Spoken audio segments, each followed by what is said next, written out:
के पूर्व वक्त के खिलाफ हो रहे आक्रोश करना में मौजूद तमाम मेरा भी दीजिए मीडिया सामने है बोला आए हुए हमारे साथी समय जमात इस्लामी तमाम दिल्ली तंजीम से आए हुए हमारे साथी और पूरे जिला के कोना कोना से आए हुए हमारे गार्जियन नौजवान साथियों, आज जो हम लोग यहाँ पर जमा हुए हैं, केंद्र की मोदी सरकार ने वक्फ संशोधन कानून लाया और यह वक्फ संशोधन कानून किसी एक मजहब के खिलाफ नहीं है। यह वक्फ संशोधन कानून मुल्क के आईन के खिलाफ है, संविधान के खिलाफ है। संविधान में जो लगा हुआ हमारे बाबा साहब अम्बेडकर, महात्मा गांधी, जवाहरलाल नेहरू, मौलाना आजाद ने जो हमारे भारत का संविधान बनाया, उस संविधान में है कि एक समानता का अधिकार होगा, उस पर हमला करने का काम किया गया है। धार्मिक स्वतंत्रता, अपने हिसाब से मजहब का काम करना, उसका तंजीम बनाना, उसके लिए तमाम तरह के जो संचालन करने के तरीके हैं अपने मजहब के तरीके से करना, उस पर यह हमला है। इसीलिए इस बिल के खिलाफ सिर्फ इस देश के मुसलमान ही नहीं है, पूरे हिंदुस्तान के तमाम सेक्टर विराज के लोग जो संविधान पर आस्था रखते हैं, यकीन रखते हैं, तमाम लोग हैं। इसीलिए पार्लियामेंट में मुसलमानों ने विरोध नहीं किया, 232 सांसदों ने विरोध किया। तमाम लोग इंडिया के जितने भी सेक्युलर पार्टी के लोग हैं, तमाम लोगों ने विरोध करने का काम किया है। अगर मोदी सरकार को ये मनुवादी विचार के लोग हैं, अगर इनको कुछ करना ही था तो मठों की जमीनों में, बंदियों के प्रॉपर्टी में दलितों को मेंबर बनाते, जिनको इन लोगों ने मनुवादियों ने हजारों साल का छूट बना करके रखा है, जिनको इन लोगों मनुवादियों ने जिस तरह से लोगों को ओबीसी समाज को के साथ कौन शोषण किया है, शुद्ध के श्रेणी में रखा है। अपने यहाँ लोग दलितों को मेंबर नहीं बनाएंगे, अति पिछड़ों को मेंबर नहीं बनाएंगे और चले आए हैं वक्त में अमेंडमेंट करने के लिए। इसके पीछे क्या वजह है? इसके पीछे की वजह को समझिए, इसकी दो वजह है। एक तो मोदी सरकार देश की संपत्ति को बेच रही है, जितने भी रेल से लेके, सेल से लेके, एयरपोर्ट से लेके तमाम चीजों को आप देखेंगे मोदी सरकार ने बेचने का, गिरवी रखने का, नीलाम करने का काम किया है अडानी के नाम पर। और अब इनकी पूरी नियत और प्रॉपर्टी में आई है जो 10 लाख एकड़ की जमीन है, बहुत पॉश एरिया में है, बड़े बड़े शहरों में है, उस प्रॉपर्टी पे पूरी निगाह है। इसको यह चाहते हैं कि अपने मित्रों को, अडानी जैसे मित्रों को हाथों में देना, इसलिए यह कानून लाया गया है। दूसरा मकसद है कि वक्त अमेंडमेंट कानून के जरिए पूरे मुल्क में दंगा फसाद कराना, आपस में लड़ाना, जहाँ जहाँ भी प्रॉपर्टी है वहाँ पे विवाद खड़ा करवाएंगे और दंगा फसाद कराएंगे, जिससे वो अपनी राजनीतिक फायदा लेने के लिए ये दो मकसद के तहत किया जा रहा है। हम लोगों को याद है कि पार्लियामेंट में पेश हुआ था कानून और विधानसभा में मुझे पार्टी के तरफ से बोलने को कहा गया था, तो हम लोगों को लगा था कि भाजपा पर भरोसा नहीं करेंगे, नीतीश कुमार पे भरोसा किया जा सकता है। तो विधानसभा में हमने बोला, मुख्यमंत्री जी सामने बैठे थे, हमने कहा मुख्यमंत्री जी पूरा देश आपको देख रहा है, आप अपने आप को समाजवादी नेता कहते हैं, आप अपने आप को सेकुलर नेता कहते हैं, आप अपने देश की निगाह है, आप चाहेंगे कि यह कानून पास होगा और आप ही चाहेंगे कि यह कानून रद्द हो सकता है।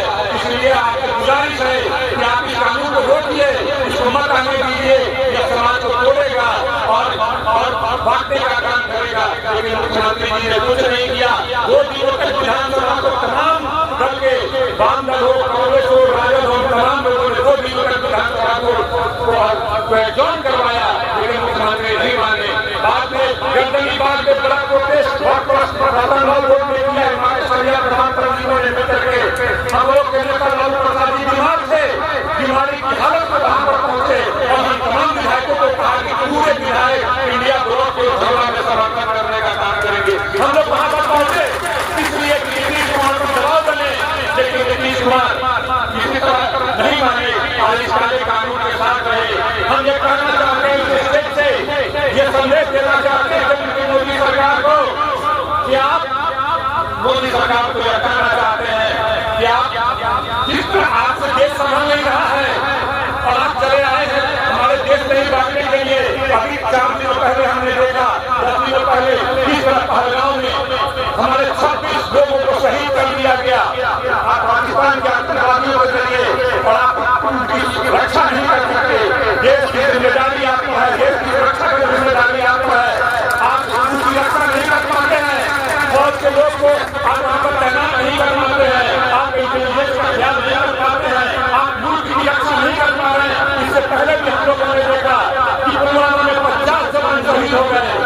आप हेलीकॉप्टर उनको नहीं दिया, किस तरह से बम ब्लास्ट हो गया हमारे देश के अंदर 50 जवान शहीद हो गए। इस तरह लगातार देश में आतंकी हमला हो रहा है और आप देश को संभाल नहीं पा रहे हैं और देश के अंदर इस तरह के फसाद पैदा करने वाला कानून ला रहे हैं।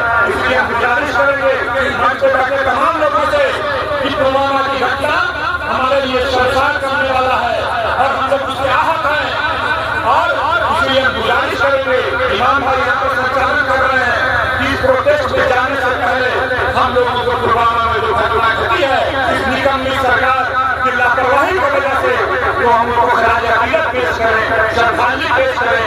आज हम लोग गवर्नमेंट कानून के खिलाफ प्रदर्शन करेंगे तो दूसरी तरफ हम लोगों को यह प्रस्ताव किया जाना चाहिए कि हम लोग 2 मिनट का मौन रख करके श्रद्धांजलि पहलगाम में जो 26 लोगों की मौत हुई है उसके लिए 2 मिनट का हम लोग मौन रखें, यह प्रस्ताव हम रखना चाहते हैं और हम गुजारिश करेंगे अपने संचालक महोदय से कि इस अहम मौके पर हम लोगों को 2 मिनट का मौन भी रखना चाहिए। बहुत बहुत धन्यवाद, बहुत बहुत शुक्रिया।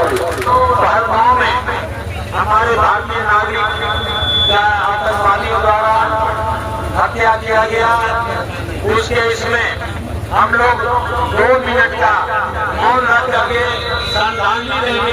लिहाजा आप सभी लोग 2 मिनट के लिए खड़े हो जाइए, यही गुजारिश है।